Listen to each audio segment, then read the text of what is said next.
hello' everyone easy Assam এক্সামৰ অন্য এটা ভিডিঅ'লৈকে সকলোকে আদৰণি জনালোঁ আজি ভিডিঅ'টোত আমি আমাৰ যোনটো জি কে এম চি কিউৰ প্ৰেক্টিছ চিৰিজ চলাই আছোঁ তাৰে আজি 4 নম্বৰ ক্লাছ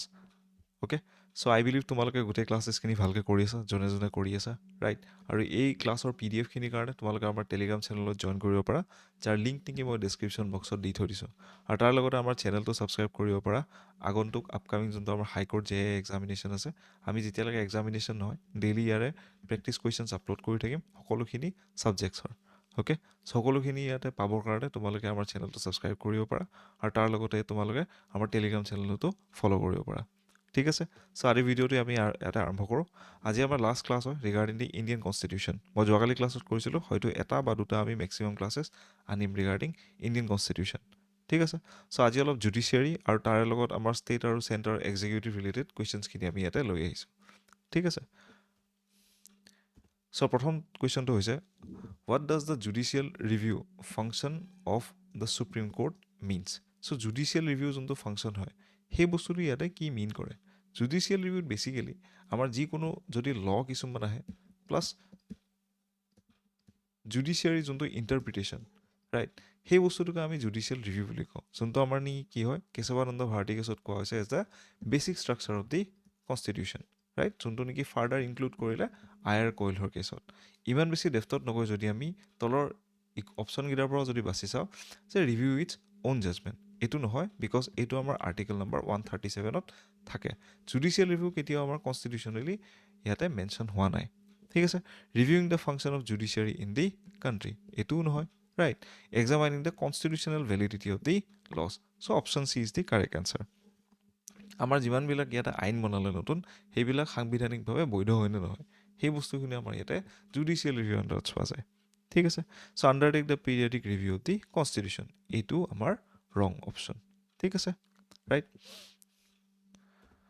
চ' তাৰপিছত আহে question number 2 The disputes regarding the election of the president and the vice president of India are decided by okay so আমাৰ ইলেকশ্যন অফ দি প্ৰেচিডেণ্ট আৰু ভাইচ প্ৰেচিডেণ্টৰ যেতিয়া ইলেকশ্যন হয় তেতিয়া সেই তাতে যদি কিবা কাৰণত কিবা ডিছপিউট বা তেনেকুৱা গণ্ডগোল যদি ওলাই আহে সেইবিলাক বস্তু কোনটো তলৰ বডিয়ে ইয়াতে চায় ৰাইট ইয়াৰে কাৰেক্ট এনচাৰ হৈছে আমাৰ সুপ্ৰিম কোৰ্ট ইলেকশ্যন কমিশ্যনেও নাচায় সেই বস্তুটো ৰাইট কোনো হাইকোৰ্টেও সেই বস্তুটো নাচায় আৰু পাৰ্লিয়ামেণ্টেও এই বস্তুটো ইয়াতে এড্ৰেছ নকৰে so' option A is the correct answer ঠিক আছে চ' তাৰপিছত আহে আমাৰ কুৱেশ্যন নম্বৰ 3 য'ত নেকি সুধিছে the Supreme Court of India enjoys which of the following right so' Supreme Court of India ইয়াতে কি বস্তু ইয়াতে এনজয় বেচিকেলি কেনেকুৱা ইয়াতে জুৰিছডিকশ্যন তেওঁলোকে প্ৰভাইড কৰে ঠিক আছে এডভাইজৰী জুৰিছডিকশ্যন তেওঁলোকে প্ৰভাইড কৰে ৰাইট অৰিজিনেল জুৰিছডিকশ্যনো তেওঁলোকে প্ৰভাইড কৰে এপিলিয়েট এণ্ড এডভাইজৰী জুৰিছডিকশ্যনো ইয়াতে তেওঁলোকে প্ৰভাইড কৰে right so' option D is the correct answer য'ত নেকি অৰিজিনেল এপিলিয়েট আৰু এডভাইজৰী জুৰিছডিকশ্যন তিনিওটা ইয়াতে প্ৰভাইড কৰা হয় অৰিজিনেল জুৰিছডিকশ্যন কোনটো নম্বৰ আৰ্টিকেল আছে আৰ্টিকেল নম্বৰ 130 অ'কে তাৰপিছত আমাৰ কুৱেশ্যন নম্বৰ 4 য'ত নেকি সুধিছে acting chief justice of the supreme court in India is by the right so' chief justice of the supreme court ইয়াতে কোনে বেচিকেলি এপইণ্ট কৰে চৰি ইয়াতে এপইণ্ট আছিলে ঠিক আছে কোনে এপইণ্ট কৰে বেচিকেলি ঠিক আছে চ' ইয়াৰ কাৰেক্ট এনচাৰ হৈছে আমাৰ the president okay so' chief justice of supreme কোৰ্টক ইয়াতে বেচিকেলি প্ৰেচিডেণ্টে এপইণ্ট কৰে ৰাইট তাৰপিছত আহে কুৱেশ্যন নম্বৰ 5 য'ত নেকি সুধিছে which article of the constitution permits the supreme court ইয়াতে কোৰ্ট শব্দটো আহিব লগা আছিল ঠিক আছে review its own order right এই কুৱেশ্যনটো অলৰেডি বহুত বেছি এক্সামত সুধি গৈছে right this is a kind of PYQ so' ইয়াৰ কাৰেক্ট এনচাৰ হৈছে আমাৰ question number option number A that is the article 137 okay right এই কুৱেশ্যনটো আমাৰ APSCৰ এইবছৰ প্ৰিলিমছতো সুধিছিলে অ'কে চ' তাৰপিছত আহে কুৱেশ্যন নম্বৰ 6 য'ত নেকি সুধিছে which of the following is are known as the courts of record courts of record বুলি ক'লে ইণ্ডিয়ান আমাৰ যিমানবিলাক কোৰ্ট আছে ইনক্লুডিং আমাৰ high court and supreme court both are known as the courts of record because তাৰে যিমানবিলাক কেছেছৰ results যিমানবিলাক আহে সেইবিলাক আমি ফাৰ্ডাৰ ইণ্টাৰপ্ৰেট কৰি কিনে ফাৰ্ডাৰ ডিচিশ্যনছবিলাক লোৱা হয় ঠিক আছে চ' ইয়াৰ কাৰেক্ট এনচাৰ কি হ'ব option C that is the the high courts and the supreme court ঠিক আছে চ' তাৰপিছত হয় আমাৰ কুৱেশ্যন নম্বৰ 7 য'ত নেকি সুধিছে contingency fund of the state is manage by which of the following entity okay আমাৰ contingency fund of the state কোনে ইয়াতে মেনেজ কৰে ৰাইট কণ্টিনজেঞ্চি ফাণ্ড যেতিয়া ৱৰ্ডটো আহে যেতিয়া আমি ষ্টেট লগাম it is the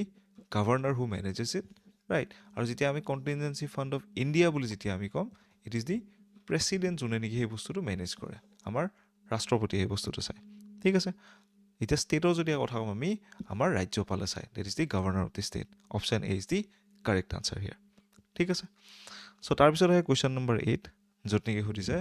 the official legal adviser to the state government is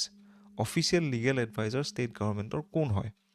right যেতিয়া আমি চেণ্ট্ৰেল গভৰ্ণমেণ্টৰ যেতিয়া কথা কওঁ সেইটো হ'ল আমাৰ attorney general of India okay right যেতিয়া আমি ষ্টেটৰ কথা কওঁ that is the advocate general of the state ঠিক আছে so' C is the correct answer here okay so' তাৰপিছত আহে আমাৰ কুৱেশ্যন নম্বৰ 9 য'ত নেকি সুধিছে the total number of members of the legislative council can not be less than so' legislative council বস্তুটো হয় আমাৰ যোনটো আমাৰ লেজিছলেটিভ এছেম্বলি যোনটো থাকে ৰাইট যেতিয়া আমাৰ লেজিছলেটিভ এছেম্বলি যোনটো সমসাময়িকভাৱে যদি আমি লোকসভাৰ লগত যদি তুলনা কৰোঁ তেতিয়া যোনটো ৰাজ্যসভা লেভেলত যোনটো থাকিব সেইটোক আমি কি বুলি কওঁ ইয়াতে লেজিছলেটিভ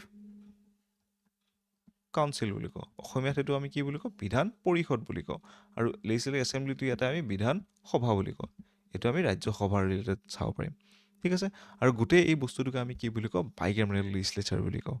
ঠিক আছে চ' ইয়াৰে কাৰেক্ট এনচাৰ হৈছে option B that is the 40 members আমাৰ এটলিষ্ট থাকিব লাগিব তাতছে কম হ'লে আমি সেই ৰাজ্যখনত আমি লেজিছলেটিভ কাউঞ্চিল বা বিধান পৰিষদ আমি দেখা নাপাওঁ ঠিক আছে চ' তাৰপিছত আহে কুৱেশ্যন নম্বৰ 10 য'ত নেকি সুধিছে to which one of the following funds are salary and allowances of the জাজেছ of a high court of a state are charged so' কোনটো ফাণ্ডত ইয়াৰ পৰা ইয়াতে চেলাৰী আৰু এলাৱেঞ্চেছ হাইকোৰ্ট জাজসকলক ইয়াতে দিয়া হয় ৰাইট ইয়াৰে কাৰেক্ট এনচাৰ হৈছে consolidated fund of the state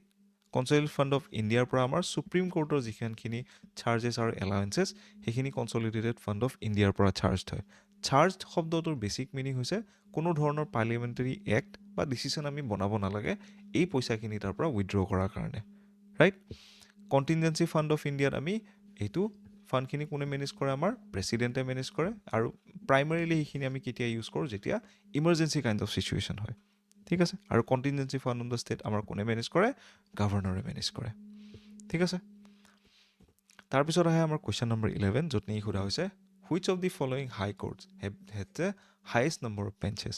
okay so' ইয়াৰ কাৰেক্ট এনচাৰটো হৈছে আমাৰ option D that is the Guwahati high court Guwahati হাইকোৰ্টত টোটেল কেইখন আছে 3খন বেঞ্চেছ আছে যাৰ কাৰণে কি হয় আমাৰ হাইয়েষ্ট নম্বৰ অফ বেঞ্চেছ আমি গুৱাহাটী হাইকোৰ্টত দেখা পাওঁ ঠিক আছে তো তলৰ ইয়াতে ইটানগৰত এখন আছে নাগালেণ্ডৰ কহিমাত এখন আছে আৰু ইয়াতে মণিপুৰৰ ইম্ফালত এখন আছে ঠিক আছে টোটেল 3খন ইয়াতে আমি বেঞ্চেছ দেখা পাওঁ অ'কে তাৰপিছত আহে কুৱেশ্যন নম্বৰ 12 য'ত নেকি সোধা হৈছে a financial emergency can be declared under which one of the following article right একদম সহজ সৰল প্ৰশ্ন এইটো ৰাইট যদি আমি বাকীকেইটা অপশ্যন চাওঁ আৰ্টিকল 372ত আমাৰ কি থাকে প্ৰেচিডেঞ্চিয়েল ৰুল ৰাইট আৰ্টিকল 360ত কি থাকে আমাৰ financial emergency okay so' A is the correct answer বাকী এই দুটা তোমালোকৰ বহুত বেছি ৰিলেটেড নহয় ইয়াতে আমি ইমাৰ্জেঞ্চিৰ সৈতে ঠিক আছে তাৰপিছত আহে কুৱেশ্যন নম্বৰ 13 য'ত নেকি সুধিছে the minimum age for voting was decreased from 21 to 18 years under the which constitutional amendment act so' ইয়াৰ কাৰেক্ট এনচাৰ হৈছে আমাৰ option C right that is the 61st constitutional amendment act okay কেতিয়া আহিছিলে আমাৰ সেইটো তোমালোকে এটলিষ্ট গুগল কৰি কিনে চাবা ঠিক আছে অ'কে ৰাইট চ' তাৰপিছত আহে কুৱেশ্যন নম্বৰ 14 য'ত নেকি সোধা হৈছে which one of the following constitution amendment introduced the anti defection provision in the constitution for the first time so' প্ৰথমবাৰৰ কাৰণে ইয়াতে anti defection basically anti defection কেই নম্বৰ আমাৰ শ্বেডিউলত আছে ডেট ইজ দি 10th শ্বেডিউলত আছে ঠিক আছে চ' এণ্টি ডিফেকশ্যন আমাৰ কোনটো নম্বৰ আৰ্টিকলত এমেণ্ডমেণ্টৰ দ্বাৰা ইয়াতে ইণ্ট্ৰডিউচ কৰা হৈছিলে ইয়াৰ কাৰেক্ট এনচাৰ হৈছে আমাৰ that is the 52nd amendment act of কিমান চনৰ 1985 অ'কে ৰাইট চ' বহুত বেছি বাৰ এই কুৱেশ্যনটো ইয়াতে সোধা গৈছিলে বাই দ্য ইয়াৰ 1985ত ইয়াতে 10th শ্বেডিউল আমাৰ ইনক্ৰিজ কৰা হৈছিলে ঠিক আছে ৰাইট অ'কে চ' তাৰপিছত আহে আমাৰ last question that is the question number 15 to be a regional party the minimum percentage of votes that a party needs to secure in any of the election যদি let supposes আজি AGP বা যিকোনো এটা regional party যদি আমি কথা কওঁ এটা পাৰ্টি হিচাপে যদি ইয়াতে মনোনীত হ'ব লাগে ৰাইট ৰিজনেল পাৰ্টি হিচাপত আঞ্চলিক দল হিচাপত কিমান সংখ্যক ভোট তেওঁলোকে পাব লাগিব তাৰে কাৰেক্ট এনচাৰ হৈছে আমাৰ option C that is the 4% vote তেওঁলোকে পাব লাগিব ঠিক আছে চ' এইবিলাক কুৱেশ্যন কি কৰিবা তোমালোকে মেমৰাইজ বা মেক্সিমাম এমাউণ্ট অফ প্ৰেক্টিচ কৰিলে তোমালোকে এক্সাম হলত গৈ কিনে ইজিলি পাৰিবা ঠিক আছে ৰাইট চ' তোমালোকে এই QR কোডটো স্কেন কৰি কিনে আমাৰ টেলিগ্ৰাম চেনেলত জইন কৰিব পাৰা যাৰ পৰা নেকি এই PDFটো তোমালোকে এক্সেছ কৰিব পাৰিবা আৰু তাৰ লগতে এই চেনেলটো তোমালোকে ছাবস্ক্ৰাইব কৰিব পাৰা আপকামিং ADRE ৰাইট তাৰ লগতে আমাৰ APSC হওক আৰু তাৰ লগতে আছাম পুলিচ সকলোবিলাক ভিডিঅ'ছৰ কাৰণে thank you everyone have a good day